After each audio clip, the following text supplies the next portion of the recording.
તને મળવું એવું હતું જાણે દરિયાની બે લહેરો લયમાં એકબીજાની નજીક આવી રહી છે. એ લયમાં થોડા શબ્દો ઉમેરાયા અને કવિતા સર્જાઈ.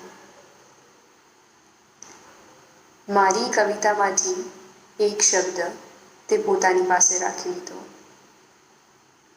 તેમાંથી પોતાની ભાષામાં કંઈ નવું સર્જન કર્યું અને તારી કવિતાનો એક શબ્દ મને ઉછીનો આપ્યો.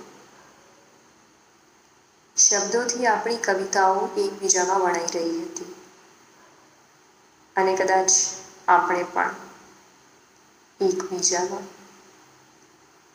એક દિવસ શબ્દ સાંભળીને હું બસ ત્યાં જ ઊભી રહી ગઈ. સ્પર્શ. આગળ કંઈ લખવાની હિંમત જ ન થઈ. આજે ઘણા સમય પછી એ ડાયરી હાથ લાગેલી.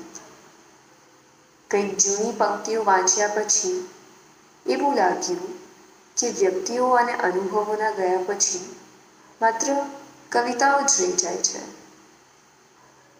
છેલ્લા થોડા પાના ખાલી છે હજુ એ ડાયરીમાં. એ જૂની ડાયરીમાં કંઈક નવી વાતો લખવી છે હવે. એ કવિતાઓના સ્પર્શ વિશે કંઈક ટપકાવવું છે હવે.